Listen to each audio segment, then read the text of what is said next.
Hey, welcome everybody. It's Wednesday, Valentine's Day.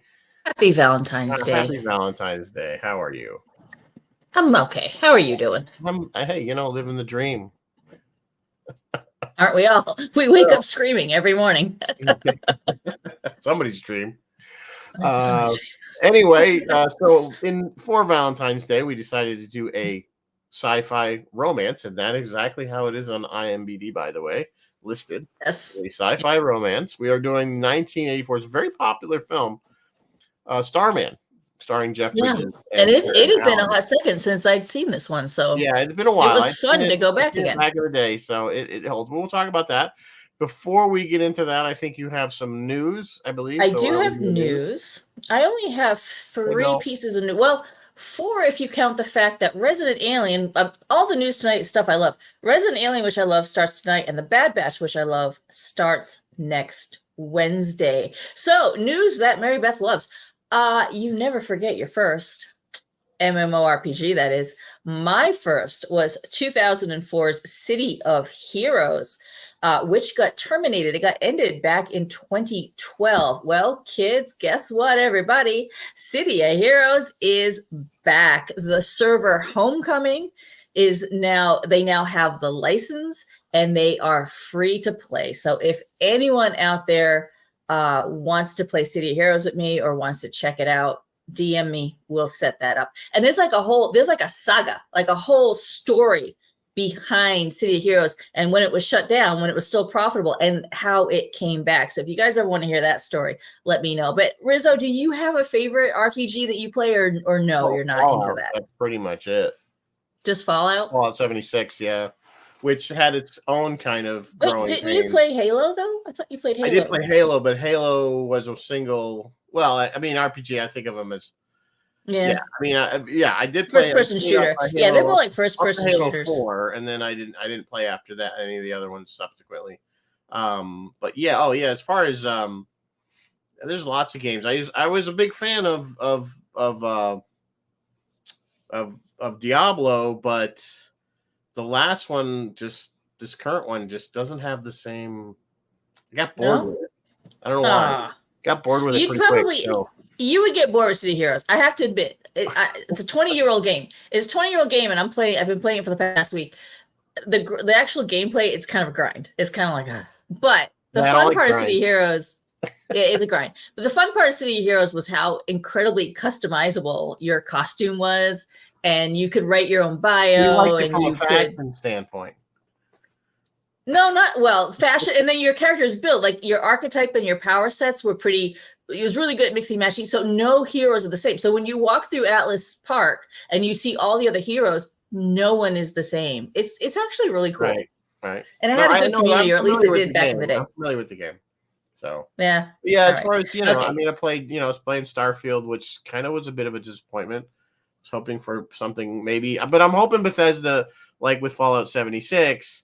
Where when it started 5 years ago, it was kind of boring. People were calling it a walking simulator. It was like it wasn't what you were used to if you had played Fallout 3 or 4 by any means, or Fallout New Vegas. So you had a lot of, because in those games are single player, they're not online. Yeah, those games had tons of NPCs that you interacted with lots of missions and things to do and go search and whatever.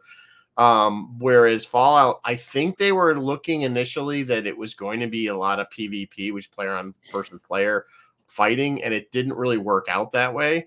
There's still that dynamic in the game, but once they started adding more quest lines and events that were interesting and rewards for those events and NPCs that you could interact with, other than a robot that would just sell you stuff. It's taken off, and I think they've really expanded it. So it's a much, much, much better game than it was 5 years ago. And they have new plans now. They're expanding the map. Oh, that's cool. This spring, they're adding another whole section, and they have added other little things that you can fly to. You can now go to Philadelphia. These games are massive. To Atlantic City and run missions there. These games just crack me up. They're so massive. So there's a lot of stuff out there. And the other thing I just heard rumor, again, I'm not 100% sure, but Xbox will be releasing their games that are exclusive to Xbox on other platforms. So you'll be able to play, say, Halo on PlayStation 5.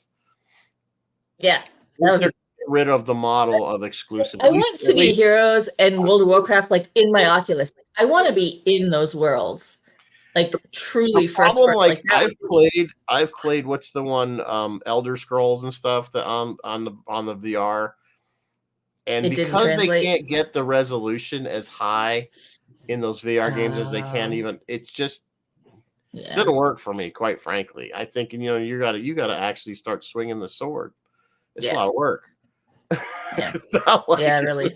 Yeah. Suddenly you really fight. Yeah. I gotta pull my, yeah. I mean, it's true because I have a Quest 3. Suddenly it's less attractive.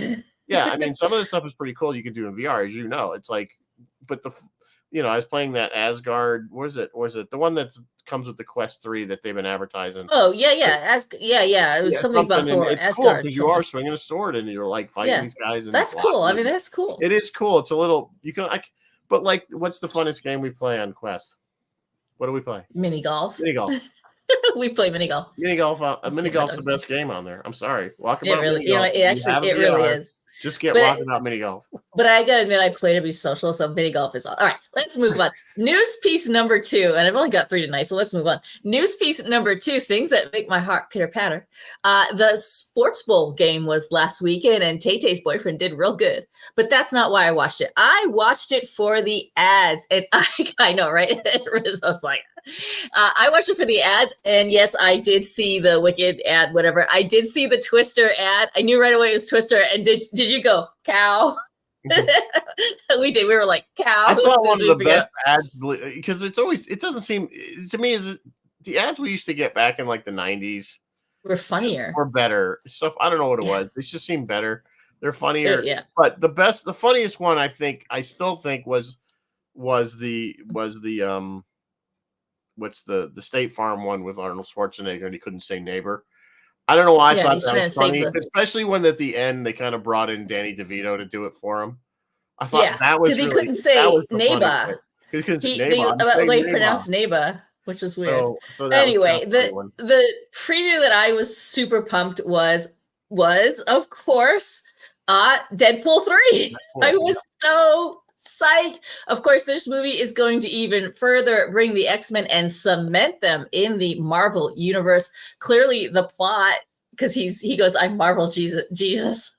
Clearly, the plot is Deadpool saves Marvel, but is he gonna like fix Marvel's mistakes by fixing the multiverse? Is he gonna run around and fix all the movies that we've hated so far? That would be hysterical. And did you notice there was the TVA in the trailer? Like the TVA is who knocked on the door at the beginning of the trailer. So is there going to be a Loki cameo? Like, I don't know, man. This could be awesome. Like if this is really meta and like truly breaks the fourth wall and like looks at Marvel, like it could break your brain, but it also could be at the end of the second movie where he fixed his own. Yeah, he ran around and fixed his own timeline. Yeah, he fixed his own stuff, including the other Deadpool. Yeah, he kills the other Deadpool. Which is hysterical. God, I can't wait for this movie. I thought that was, aside as good as that movie was, that was like the best part of the movie. Was him just, especially they got Ryan Reynolds picking up the whole movie was good. The script for Green Lantern just kills him. But he's so he breaks. He's meta because like there was one scene in the first movie and someone's talking about Professor X and he's like, which one, Stewart or McAvoy? Like he's very like, I don't know, man. This movie's gonna be awesome. I'm joking. So psyched for it. Breaking it because even when he's saying, he's like, we couldn't afford more than 2 X. Exactly. Of course, in the second movie, they did the gag where the door opened and they're all behind him and he didn't see him and then they closed the door. Yeah. So he couldn't go in. Hiding from him, like. So that was kind of funny. Yeah, it was awesome. You gotta love Deadpool. If you don't like Deadpool, I don't know what to tell you. Yeah. So, anyway, all right. My last news for the night. My one true love. Well, I was gonna make a stupid joke like if Star Trek's my husband, then Star Wars is my boyfriend. But no, it's just one giant polygamous pile of love for sci-fi. But Star Trek news tonight. Disco, it comes out April 4th, and Lower Decks, Mike McMahon was just on Trek Culture teasing some amazing cameos for Lower Decks season 5. But the question I have for you guys tonight, is Star Trek for sale? No, not exactly. But there's been a couple news articles that are making me go, In an effort to cut costs, Paramount Global laid off 800 employees yesterday. Why? Well, my friends, Paramount Global is for sale. The 3 entities all vying to purchase it are Skydance Media, led by David Ellison, Byron Allen, the media mogul Byron Allen, and Warner Brothers Discovery Plus. This has weird pros and cons, and I almost didn't bring you this article. Like, for a minute, I was like, what does it really mean for Star Trek? But it might mean something for Star Trek, because all of these guys, like David Ellison and Byron Allen, they're all saying, like, yeah, we're going to sell off some intellectual property. We're going to sell off some stuff. We're going to, we're going to chop it up, and we're going to do this. That means Star Trek could be could get purchased by something else and be under new management. And the weird thing is, I wasn't even going to talk about this, but I listened to Darren, huh? Disney can snatch it up. Yeah, Disney will snatch it up, and we will all be Disney princesses. I was listening to Doctorman on the Weirded Beardos, which is his podcast with Kirk Thatcher, and Kirk just was talking about meeting Stashwick and go, I love the character. Are we ever going to see it again? Legacy, whatever. And Stashwick saying, I don't know nothing. And Darren piped up and goes, yeah, no. They're trimming back and they're cutting things and they're ending things because they're about to get sold. And I was kind of like, oh, maybe this is more of a news article than perhaps I should talk about this. What do you think, Rizzo? Like, if Paramount, Paramount, just so everybody knows, and everyone listening, Paramount Global is CBS, BET, and everything it owns, which is a ton of stuff. VH1, Nickelodeon, Comedy Central, Paramount Plus, Paramount Film Studios, probably Viacom stuff too, since we're now Paramount Viacom. Viacom, so yeah. Right? Like it's a ton of, like, you guys, Paramount Global is a ton of stuff. And what's actually being sold is National Amusements, which is, okay, there's the Redstone family. They own National Amusements, and National Amusements owns Paramount Global, just so you guys understand. So now, I'm sorry I interrupted you, Rizzo. What do you think? If this sale goes through, is Star Trek in trouble? Or will they recognize a golden goose when they see it? I mean, I guess the question is how well is the franchise doing overall? Are these shows, I mean, did they end Discovery because of, well, this one's been running a while and we're gonna try to lean our Star Trek lineup to make it more, attractive or whatever? I don't know. Or was it just not getting the ratings? I don't know. Is Strange New Worlds getting the ratings? I don't know. I'm not talking about within our group. We all hear people that watch it, but I'm talking about the average viewer out in the world. Star Trek fan. Are they pulling those people in?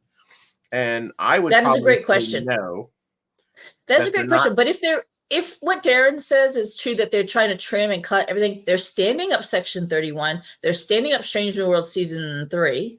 Lower Decks is probably in the can already. Disco's the only one that's really getting cut, and there is talks about JJ Trek, but Star Trek is their flagship show. Star Trek is the goose that lays the golden egg. They would be wise to not cut it. It's their flagship, so they're and they know that that's probably their cash cow to some degree, because let's face it, they can make a piece of crap and people still watch it. We'll still watch it because it's Star Trek. They sold off the kids show there. The cartoon. Yeah, they sold off Prodigy. That's true. Sold off Prodigy. They got rid of that. So here's my thing. Whether another company swings in and buys it, like, I don't know if Disney would take it because they already have Star Wars. If they would even be interested in it. At this point, I think it could only be a good thing for the franchise, unless whoever buys it just takes it and says, "I'm doing it." Let me just say why, and because I think at this point Star Trek needs fresh blood at the helm. This is my personal old man shakes fist. It's Cloud. I haven't been really, aside from Lower Decks, the trend that Star Trek has been going in overall has not been great. So maybe a little turnover would be good. I don't see the genre like going away. I don't see somebody spending a lot of money to buy it and then going, unless they, they buy the whole Paramount thing and they go, yeah, we just don't give a crap about Star Trek. So yeah. And then we have 10 years or whatever it was since Enterprise, between Enterprise and Discovery, we have another very long, empty, Yeah.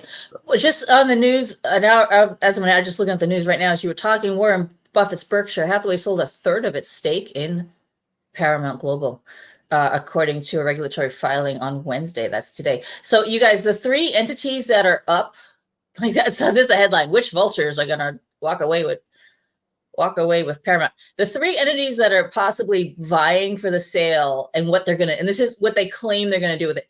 Skydance Media, owned by David Ellison, he said he would merge Skydance and Paramount, because Skydance produces like Top Gun Maverick and Mission Impossible stuff. And they did the JJ Trek films too, didn't they? I think they might have. Yeah. Oh, that's a good question. They might have. They want to merge those two and then sell off other Paramount Global assets. Which ones? I don't know. The second one is Byron Allen Media. He wants to sell the Paramount Film Studio, sell some of their real estate and some of the intellectual property. He'll keep the TV channels, including the streaming service, and run them on a more cost-efficient basis. Just so you guys know, Byron Allen has unsuccessfully made bids on things like Disney and the Denver Broncos in the past. And then the third one is Warner Brother Discovery, which I think would be the best, like their best bet. However, they are debt-ridden right now, so they can't go too far. All they want to do is merge. They would have the opportunity to expand their content in their libraries. It would consolidate costs and potentially create a super streamer capable of rivaling Netflix, Disney Plus, and Amazon Prime. So I don't know. I don't know what's going to happen. There was nothing in the news this morning when I tried to, get updated on this. I don't know what's happening, and I don't know what the best for the best for Paramount is until it's done deal, probably, because we're so and it is what it is. There's always these kind of rumors, so I'm not going to even begin to worry or care at this point what happens at that level. They may just break everything up and sell it to different parties. I'm sure they'd rather sell it as a giant one, but they would sell Star Trek. That's a big, what you described, that's a big giant conglomerate there to swallow, and only another giant conglomerate could buy it. So either they break it up to smaller entities, or like Disney's like the only thing on the planet that could buy it. From a media standpoint. If Warren Buffett just sold a bunch of shares and it's all down, maybe buy a couple. Because if they get bought and things are rolling again, maybe it'll go back up. I don't know. To some comment, Doc Alexander saying you don't need new blood. You have to have Terry and Dave Blass. Yes, but that's not what I'm talking about. I'm talking about up at the top, and I'm not. Up at the top of the food chain. We know who's the Bucks here, guys. Which makes me wonder, like, it's being run mostly by Secret Hideout now, right? Like, I don't even know. Doesn't Mr. Van Sanders work for a Secret Hideout now? I don't even know. Like, I'm so confused. I don't know anymore. Why can't we, like, Star Trek just break off and be its own entity, like, and go at Secret Hideout and be its own thing? I don't know. That's way above my pay grade. Probably not big enough for that. Probably can't afford it. Like I said, it's the only thing. If they could try to sell it as one giant conglomerate, and I know nothing about business, so let's speak this firstly clear that I have no idea what I'm talking about. It just seems to me only another giant. You have this giant shark. You need another bigger shark to swallow it. To buy it. Really big shark. I just don't see there's that many media companies that could probably pull that off. Yeah, which is a problem when you start having them buy up all these little ones. Now you have, which is what we always hate, is monopolies. So we're gonna have Disney Super Plus. Honestly, it's kind of already a monopoly. I mean, it's kind of already a monopoly. John Van Ghosteen catalog, and the next thing you know, they'll buy. Yeah. We have a new viewer, John Van Ghosteen. He's saying Star Trek's going strong. That they would be foolish to get rid of that cash cow. Yeah, I completely agree. I think it is a cash cow. I think it's the crown jewel. I would like to see the numbers. I want to see what the actual numbers are. Here's the thing. Let me just read you one little clip about and people that are going back and watching it. Because remember, Mike Okuda had told us the way they rate it is if people watch multiple times the same, they go back and watch the episode again. So the question was raised: how did Paramount Global get into the situation? Like, how do they get where they're not so good and they need to be sold? As Hollywood business models continue to evolve to become more focused on streaming, Paramount, a company still largely reliant on network TV, cable channels, and theatrical releases, is getting boxed in from all sides. They're just not flexible enough, and I don't think they poured into streaming what they needed to pour into streaming, which is probably why Michael Kudo was telling us, watch it all twice, watch it all 3 times to get those numbers up. So I don't know, man. I don't know. Because we know that there's been plenty of great shows that got one season and they canceled it for whatever reason, because either it wasn't popular enough. I don't know. Cowboy Bebop, the live action version on Netflix. Oh, Jeff Rubel's gonna save us. Yeah. Exactly. Well, yeah, exactly. That's a great example. It was done so well. If I don't know, maybe there's some hardcore Bebop fans that didn't like it. I guess there's always those people. But I was like going, this is done so good. I want more of this. Yeah. And nope. And yet, you know, they make season 2 or 3 of Another Life, which is a horrible piece of crap. Yep. So anyway. All right. Sorry, I didn't mean to take so long with the news tonight, but I definitely wanted to talk about this because I think it's going to have an impact one way or another. All right, kids.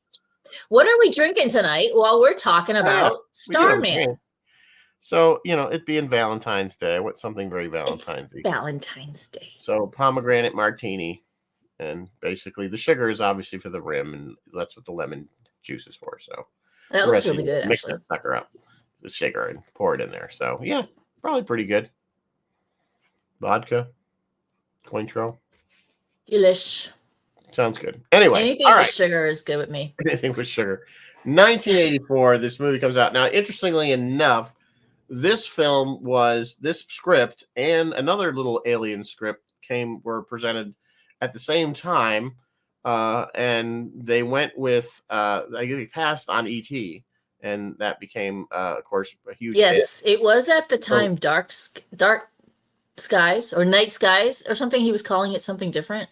So they were like, it's a kid. They didn't want to come out too soon with another lovey-dovey E.T. type movie, but they did come out with this in 1984. I thought, this is it's John Carpenter as a director. It's so not a John Carpenter film, so not horror in any way. It doesn't really even feel like a John Carpenter film to me. It just like you'd never know that he directed it if you didn't know that he directed it. You know what I'm saying? That's true.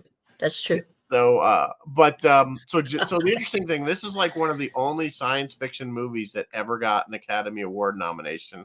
Jeff Bridges for Best Actor. Yeah. Which was, again, nobody in science fiction movies ever got a nod for anything. He lost to F. Murray Abraham, which is fine. He did lose. Yeah, He got nominated. So this was very popular, and I remember. I don't remember if I saw it in the theater. I probably did, because that was the era when I just went to the movies constantly. I was in high school still, so it was like every weekend you're at the movies just because you went, because there was a movie on, so you went. But it was very popular. I remember renting it in VHS. It's a good movie, even if you're not into the romance end of it. It's a kind of a good story. Again, it makes humans look like idiots. Well, we kind of are. So but that's what I was saying. I'm literally watching this movie again, and I'm like, oh, here we go. Always with the military wanting to blow everything up, and the cops acting like idiots. And, I gotta admit. But you look at the news today, and you're like, oh yeah, this would totally happen. This is where, I have to admit, that's true. A couple of the characters were very stereotypical, I guess we could say, or just very, you could totally foresee what they were going to do, where they were going to go. But you know what? That's okay. At the core of it, the general gist of it was really quite sweet. There are a few alarming moments in it. Like, what? Why? How? When? Where? Okay. Well, there's a definite level of suspension of disbelief in this film. Yeah, you think? First of all, this starts out with, this is supposed to be, it was Voyager 2, which launched in 1977. Yep. So this is not even 10 years later, and this allegedly it made it to another planet. It didn't even make it out of the solar system at that point. So, well, no, because they kind of show it going to like a planet. I thought that was like the mothership. I don't know. For some reason. It was. They would have been better if they had a ship like me. Because it had the like Saturn-esque ring around it, which is what. On that, because at one point he starts singing "I Can't Get No Satisfaction," Rolling Stones Sorry, Dennis Hostin, if you're watching, that was never on Voyager 1 or 2. That song No, it wasn't. it was actually It Chuck was Johnny Berry. Be Good. Yeah, it was Yeah. Chuck Berry. So sorry, but anyway, little license. Jerry is saying his love for Dutch apple pie comes from this movie, and Bill says he and Mary went to see it on one of their first dates. Oh my Jerry, I God! got to ask you on that point.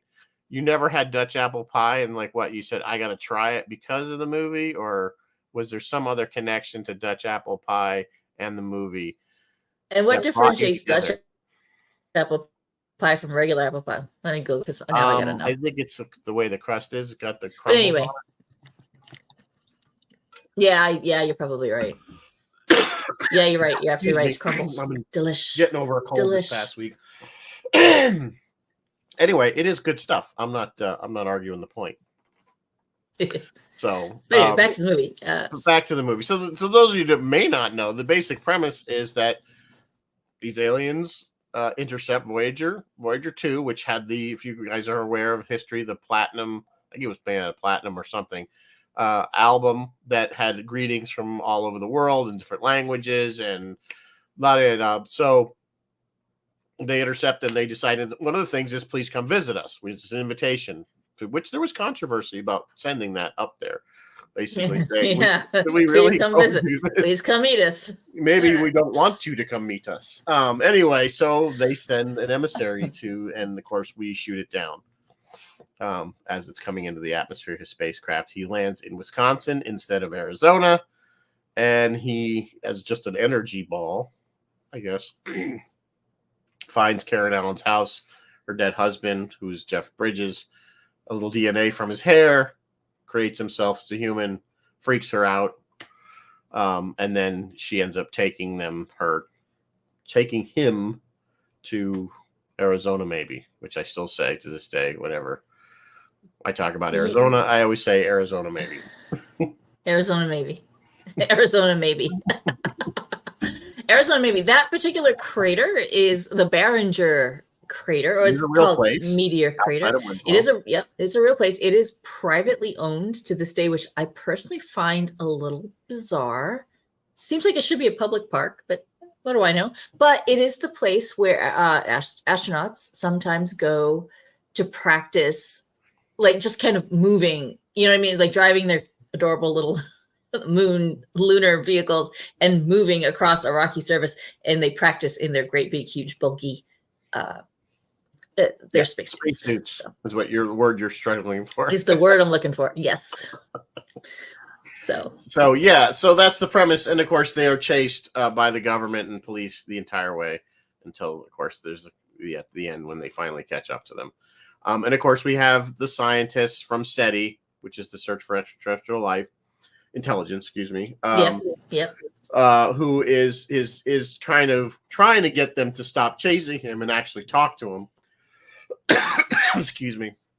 But and that actor. I love that actor. What's his name? The guy that played the guy that plays Sherman there, Charles Martin Smith. Charles Martin Smith. He was in the Untouchables, which just came out a few years later. He's in a bunch of stuff, and he always seems to have a cigar. I don't know why. Just not the kind of guy you'd think would have a cigar, but no, he doesn't. He doesn't look like a very cigar. He doesn't. No.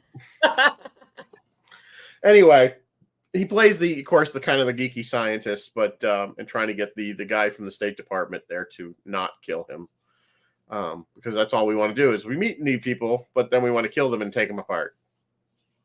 So I don't know. So that's the basic story, but it's a love story, of course, as she originally feels that he's kidnapping her, because he kind of does, forces her to take him to Arizona, maybe, and they go across country, and then of course him looking like her dead husband, she eventually falls in love. And he says why he did it, but she never explains to him, hey man, don't be looking like our dead people. We don't know, but that. I mean, he did it on purpose because he thought. Yes, he tells her why he did it, and which is true, I guess, to some degree. And then he gave her a space baby. So at the end, and then he gave her that was the one moment that was a little bit cringy. I mean, maybe that flew back in the 80s, but Well, That was he a did say little cringy. if you don't want it, I can Yeah, stop. she's like, I can Like, stop this. Yeah, which yeah, is he's like, just so you fascinating. know. But I guess they had already had this intimate. Yeah, I know. Sure. Today would today it would could be considered. Well, she did It's a little have weird. consensual sex with him. She just thought she couldn't get Other pregnant. than that, yeah, other than that, it was an adorable movie. It is. The two leads did a great job. I think of the two, Karen did the better job trying to make that change. Her arc was from being afraid of him Terrified. and not wanting to go with him. Remember, because Right. she stops, like she kind of not wrecks the car, but swerves the car and gets out yelling help, help, and Yeah. to the truck driver. But she goes from that all the way to, feeling really sorry for him and wanting to help him get home Right. and kind of loving him, I guess. So, yeah, you'll Yeah, have it a was baby. at It'll be a it was special at the baby. truck We needed stop. a part two. We needed to meet this Yeah, kid, well, we right? did kind of because we had the TV show. This No, we actually, had the I guess TV that show. That's this right. on There the was television a was so TV popular. show. It start, I yeah.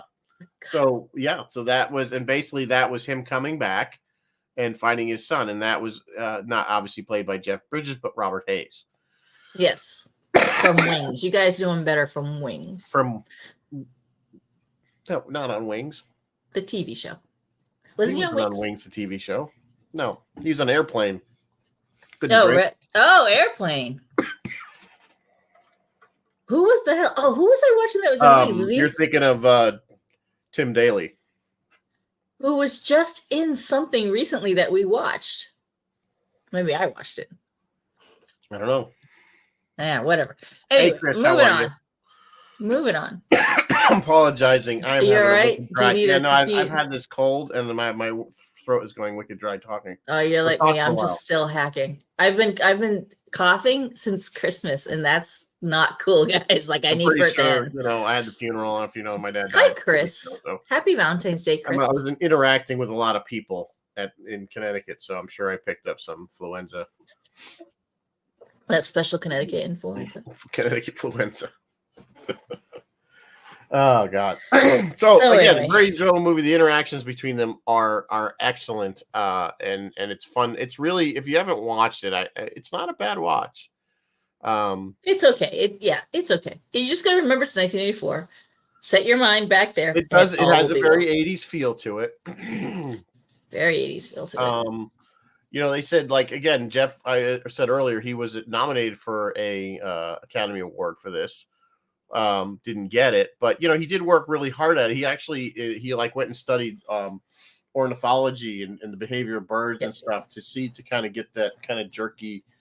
He looked almost robotic, but I guess he was trying to that he wouldn't humans. He was trying to do that the way birds kind of. I thought at one point he kind of contradicts himself because he starts talking about. She asked him, like, what's it like out there, and he said, oh well, everybody basically gets along, and there's all just basically one whatever, like it was nice. But then he said, he's talking to the other guys, there's a lot of life forms out there, and some of them are quite hostile.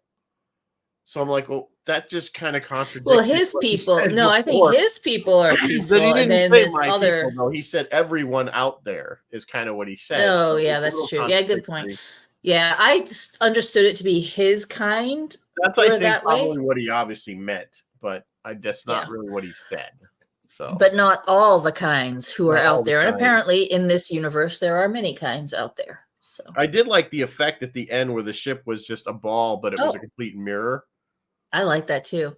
Did you know they got sued for that? That some other movie. Hang on, I wrote it in my notes. Before I go to my notes, Bill, why are you not allowed? Oh, because it was your date movie. Oh, okay, I got it. All right. There was a lawsuit about that, which I thought I wrote in my notes.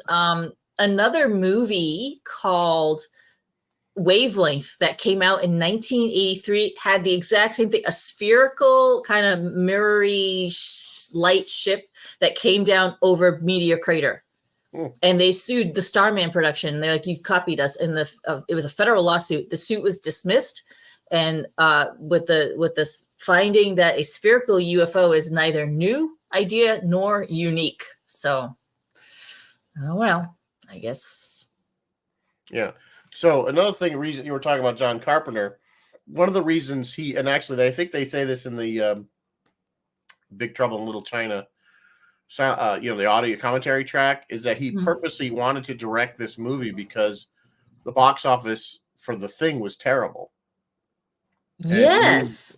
He needed to make he needed to kind of make up Did for that. he also do something like Christine for TV or something that was Stephen King for TV, right in the same area, because he was trying to recoup from The Thing? Let me pull him up real quick on IMDb. Yeah, you're absolutely right. He was worried that, and you know what? This was so good. And with Jeff Bridges getting that Oscar nod, he was back, baby. Yep, it brought him back. He was never really gone. Yeah, We loved The Thing. He's come a very on. talented director, so we know where he's going to. He's amazing. He was Did you find the music? Well, you wouldn't know. He was looking at Tom Cruise for the lead. He was looking at Tom Cruise. He looked at Kevin. Yeah, he was doing Legend. He looked at Kevin Bacon. Now, to me, Tom and Kevin were both a little too young for this. Like, I don't see them. Oh yeah, Tom also Cruise been way too young. I think. I think Jeff was a good choice. Yeah, I do too. They also looked at an actor named Philip Anglim. You guys who are Star Trek fans or Deep Space Nine fans know Philip Anglim as Vedic Bareil or Bareil, whichever one. The male Vedic who was kind of quasi in love with Kira. Right. That Kai Wynn, that she eventually like frames him and to get rid of him so that she can be Kai. Yeah, that actor. They looked at him for this too. So yeah, the studio wanted. The studio thought this would have legs, meaning they thought this would have, and it kind of did, I guess, if it had a TV show. But they thought it would go further than where E.T. went, and E.T. had legs all over the place. E.T. had toys. E.T. had games. E.T. had videos. E.T. had everything. This doesn't E.T. made so much more money. A children's movie where E.T. was more of a family movie. This really wasn't a family movie.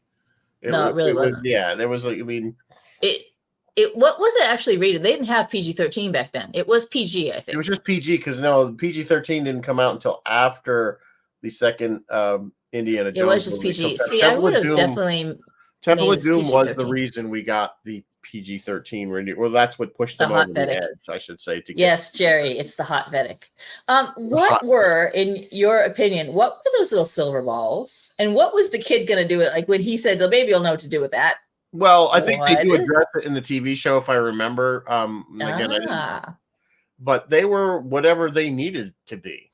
Clearly, they were. I think they were whatever he would squeeze it, and it would turn energy into whatever he needed it to do. It was just something so advanced that was beyond our understanding. Yeah, I guess that was the gist. Did make a comment that I thought was a little off, because when they're talking about the figure that he must have made a clone of himself, of the dead painter, as they referred to him. They said when this is when the government guys are talking, he's like, well, that's because the guys ask, is that something like we can do? And he's like, no, we can't. We don't have the technology to clone a person. And one guy goes, they're about 100,000 years ahead of us. And I'm like, yeah, but we were probably we cloned a sheep. We're not, I don't think we're 100,000 years away from cloning a person. But, I thought that was a little bit of exaggeration. Apparently they thought it was going to take longer for cloning technology to develop. Bill's saying that the marbles from Men in Black. Man, maybe they were. So this thing came out against, or like right around the same time as Dune. The original Dune, the first Dune, and 2010, A Space Odyssey Part 2, the year we make contact. So it was up against some pretty stiff sci-fi competition. So the fact that it did as well as it did, I think it's because of the romance aspect of it. I think it was different. It was a good date movie. It was a good date movie. Good date movie, and David Lynch's Dune, less of a date movie, especially when Sting came out. Yeah, 2010, the year we make contact. Not really a date movie. Not a date movie. So. Unless you just want to watch Roy Scheider in the pool with the dolphins. Right. Exactly. Other than that, no. So yeah. So interestingly enough, actually, John Carter was actually going to consider Jeff Bridges. For the Thing and Escape from New York, that he eventually ended up going with Kurt Russell. Oh yeah, that's right, and he went with Kurt. Yeah, which I'm kind of glad he didn't go with Kurt for this one too. I think Jeff did a really good job. I think Kurt Russell says he took Mary to Dune. Probably would have worked in this role. I think he's he's a pretty good actor. He's pretty versatile. So, but of course, He's pretty versatile. would Snake Yeah. Plissken been the same with Jeff Bridges? Probably not. Probably not. That's true. That's true. I think he would have worked in The Thing. I think he would have been fine in that too. I think he would have worked in that movie. Jeff Bridges in The Thing? In The Thing, yeah. Instead of Kurt Russell. I think he could have. Sorry, my dog just being weird. Hey, Billy. That's okay. Dogs do that. Dogs do that. Yeah, I don't know, man.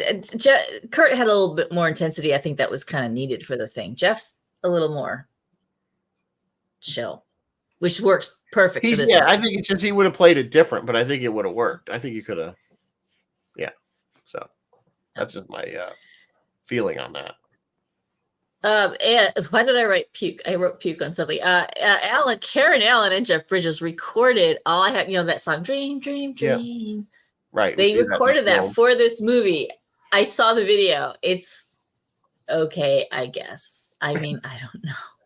It's kind of silly. It's cute. I'm a Karen Allen fan, so don't say nothing bad about because you know what? She was looking her very best in this movie. She looked beautiful in some of those shots, especially when she was lit up in color. She looked gorgeous. She looked way better than she did in Indiana Jones. Like, yeah, it was a different character, but there is one comparison to this in Indiana Jones. She screams, "Are you crazy?" the exact same way. Does she really? Yeah, if you listen to her screams, at one point in this movie, she said, "Are you crazy?" And I think that's awesome. I think it's when he floored it and went through the yellow light. Remember, that was a funny scene. And they knocked the hay truck over. Yeah. Stop, green means go. Yellow means go very fast. Go very fast. So, but when the same way she says, "Are you crazy?" there is the same way when she said something about when he's putting the gag back on her when he's not going to rescue her from the tent. And from Baylock, and she's like, "Are you crazy?" Oh yeah, that's right. That's right. It's the exact. Of course, why wouldn't she say it the same way? But it's exactly the same. Yeah. It's like the Wilhelm scream of. She and Jeff actually had reasonably good chemistry. Like, I think they just worked. They did a really good job together. They were looking as recently as 2021. They were looking to reboot this or remake it with Michael Douglas once again. Executive producing it. It got shelved, which I think is wise. It's probably the best. I don't know. You could remake it, but it would be a very weak, watered down version. I mean, they'd have to change a bunch of stuff, modernize some stuff. They'd have to modernize it. Give her a newer Mustang, I guess. I don't know. I guess Sean Levy was supposed to direct. Let me see what else Sean did. Why do they? I always say, why do they need to take these movies that did well? They were good movies back in the day. They hold up for the most part to this time. I mean, other than the fact they don't have cell phones and internet and things like that, but why do you need to remake? Just come up with something new. Oh, I know why. Because they just can't come up with anything new. They're it's like we've written every story. Oh, Sean Levy just is doing the upcoming Deadpool and Wolverine, so I'm pretty pumped about that. He did he did Cheaper by the Dozen, Night at the Museum, which is kind of a fun one for kids. A bunch of stuff. He could do it. He could do it. Sure, why not? He did Real Steel, which I really enjoy. Real Steel. She didn't. She didn't what, Jeff?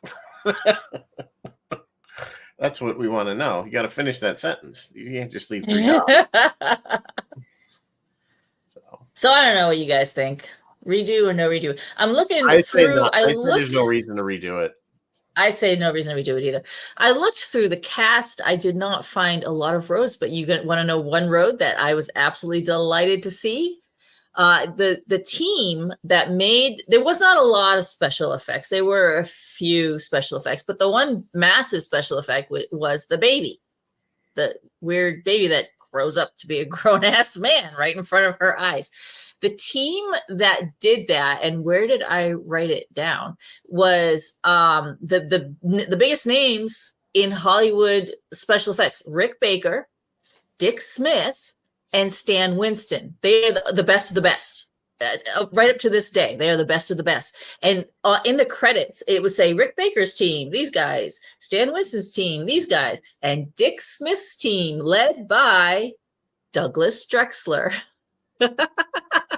So Doug Drexler did work on this movie. So that's on the baby somehow. We There you should go. ask him, what did you do? He What must was have your done the late. Yeah. contribution Well, ask to this baby? next time if I remember, next time I talk to him, I will ask him that. So, what did you do, Doug? What did you do on I'm Starman? Starman. Well, That you were listed as that Douglas was way Drexler. before. That was way before Dick Tracy, right? Well, yeah. What year was Dick Tracy? Late But I mean, 80s. he was working already for Dick Smith. Dick Tracy was 1990, so this was 6 years Yeah, this before was Dick Tracy. significantly before, yeah. So Doug was still cutting his teeth on Hollywood makeup effects. Good for you, Doug. I'm impressed. I'm impressed anyway. Kent saying he sculpted some of the heads for the morphing sequence. So there cool. you go. Assuming Kent knows what he's talking about. So, but yeah, Chris is saying Dick Smith. Yeah, soap opera Dark Shadows. Yes, Dick Smith is very famous for makeups. Whereas Rick Baker is more of a prosthetics kind, and Stan Winston, they're more create a creature, put prosthetics on the head kind of thing. Right. Whereas Dick's a little more makeups, but yeah, but they all do the same. They all kind of do the same stuff. Yeah. Let's see what else could we. Oh, continuity flaws. One of the ones I did pick up. Well, there was a bunch. This is like in every movie from the 70s and 80s and even 60s. I don't think they got away from it. Even the 90s, they would do it. Is the stock footage of fighter jets. The two taking off were two different models. And the ones that were flying that actually shot it. Yeah, it was pretty obvious because the two were like Corvair F-102 Delta wings that took off, which are very triangular looking wing, very, very distinct. And then which aircraft caught my eye? Tiger Sharks, which again have very stubby wings. So the planes, the two fighters don't look anything alike. But which aircraft caught my eye were the Hueys that were ostensibly some Cav division. Did you notice the cross sabers? Yeah, I mean they were. Hueys? Yeah, those are clearly. And I'm like, okay, it's not First Cav. What is that? Because First Cav would have been coming out of Fort Hood, and I'm like, okay, who are these guys? Are they coming out of Fort Huachuca? They had to have been out of Fort Huachuca in Arizona, right? So, and I'm like literally googling, like, who are these people supposed to be? But you know what? They were just Hollywood helicopters. Oh, they were just they weren't even armed. Kent is taking umbrage with your comment. He says Drex still has some of the head sculpts. I didn't. So I'm just saying, Kent, you get so upset. I just said I don't know. No fighting on Valentine's. No fight. It's Valentine's Day. I want to feel the love. I'm not going to argue. I want to feel the love. Being my Valentine, so that's really Kent's your Valentine now. Can Doug be our Valentine? Never would. None of the above. So we're good. Doug's our Valentine. I just said I didn't know how he knew that. So we still don't know if he's just. Oh, Kent loves you. Jeez, y'all need to just step off and just step back a minute. You know what I'm saying? All get a little upset about nothing. Oh, I want to feel love tonight. It's Valentine's, and we're all here doing this instead of doing lovey-dovey things. There's at least a group of people here that don't have anything to do on Valentine's Day, including us. So, Chris already posted pictures. He's already had his lady out for dinner. And Bill is actually watching this with his lady. Sorry, Mary. We're so sorry. I can't, that's a personal issue. I can't help with that. So, all right, moving on. What else do I have in my notes? Backing up his statement. Okay, Kent, we believe you. I was only joking. What else? That's it. We've hit everything that I wanted to talk about. Yeah, I don't know what else to talk about this movie. There's a lot of little things here. The only other thing that I would maybe say is John Carpenter specifically wanted to focus on this love story. So he said, let's tone down the special effects. I think he may have toned them down a little too far. I feel like the movie could have used just a little more something. A little more something. I thought when he was racing, when they had the roadblock using it, or was, I guess, an accident because they had the tanker truck lying on its side across the road. I think they would use it as a roadblock. And he does the thing and he grabs the little ball and he drives through it. I thought one of two things was actually going to happen there. One, they were going to pull an ET and the car was just going to fly over the tanker truck. That would have been cool. I think that would have been cool. It would have been kind of a steal from from ET, but it would have From been kind of Nice neat. Guys, yeah. The other thing I thought would have been interesting is if he just drove through the truck, like it became, like he didn't like. Like right through matter, yeah, like he made it like he drove through antimatter. matter, Yeah. like he somehow went through That another. could Like be cool. he did a what's a Buckaroo Banzai. He went through a fifth dimension. Yeah. Yes. But and then what That they would have ended been up awesome. doing was again very John Carpenter, because it was Terminator when he came walking out of the fire from the exploding tanker truck. Yeah. That You know what? Honestly, it's the first time we see the Terminator just as a robot. yeah, he's carrying her. And did you notice there's like a blue walking out with her carrying her? There's like a blue halo around him, and I was like, okay, is that a leftover from, like, is that like a function of the effects of the time, or was that meant to be there as his protective, as he's carrying her out of the flames? I think it was supposed to be the protective thing. That's why I said the little gray balls do whatever he wants them to do. So I guarantee that a big, huge explosion was infinitely cheaper than trying to make a car fly or truck fly, whatever it was. I don't know. It would have been any of that other stuff. I think it would have been an easy effect to make the car go through the tanker. Well, that's just a better plate. You know what I'm saying? They just I can't believe in 84 that would have been very difficult to do.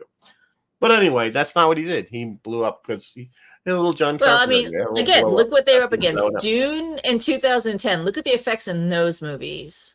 Was anything going through anything in those movies? Dune had okay effects. Dune had the weird like shielding that Patrick Stewart was like. Yeah, they had all kinds of stuff. Yeah, they had all kinds of stuff. There's pretty good effects back then. Come on now. Come on, Star Trek had people beaming through. Have I not learned anything by doing this show for 3 years with you? No, apparently not. Come on, that was apparently not a damn thing. Clearly. So we didn't really talk about the cast, but I think we talked about the three prime players. The only other one that you kind of recognize that was quite ubiquitous in the 70s and 80s was Richard Jekyll, I guess I pronounce his name. He played that secretary or whatever he was, kind of. Yeah, he was in a ton of stuff.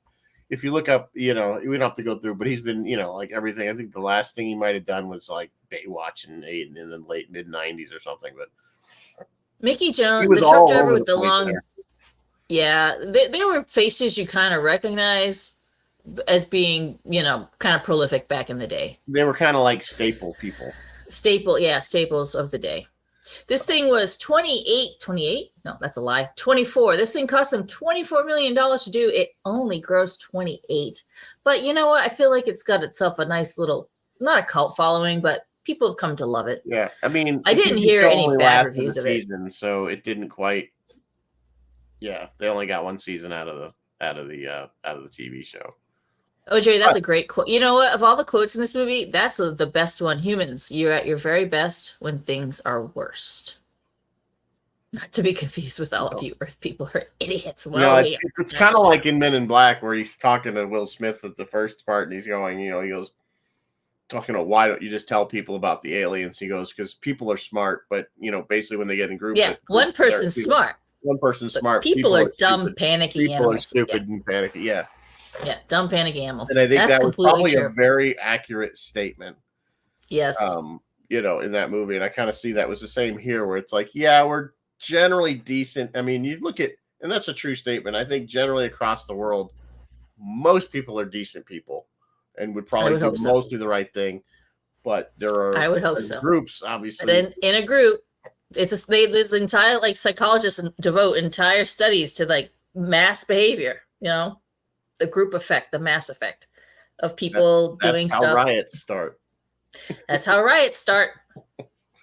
So, which is not good. I think we've beaten this to death on a Valentine's Day. It's adorable. Go watch it tonight.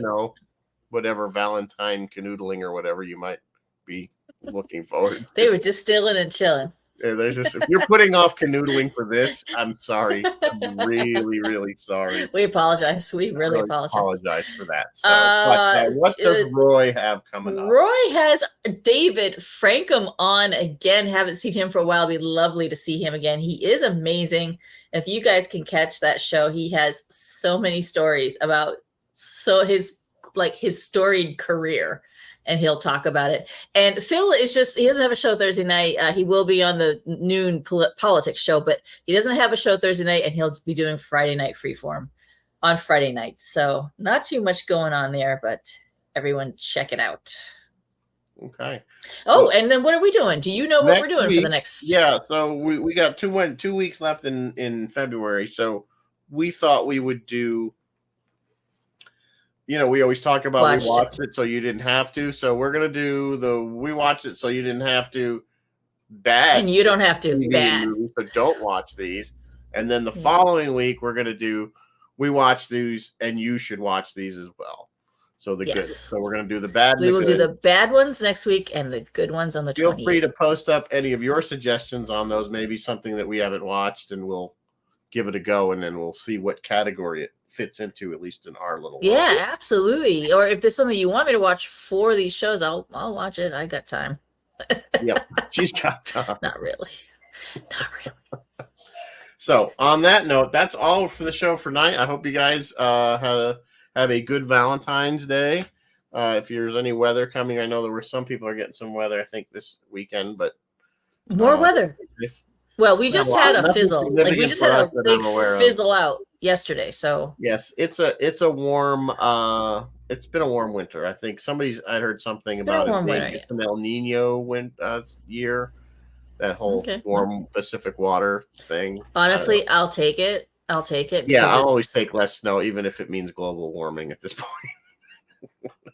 Not saying I'm a fan of climate change in general. I'm not promoting it. Don't get me wrong. But if the byproduct is less snow, they're going to be writing in. Yeah, if the byproduct is less not snow, that upset. So, all right, guys. On that note, I will say good night and live long and prosper, and may the force be with you. And happy Valentine's Day. And happy Valentine's Day.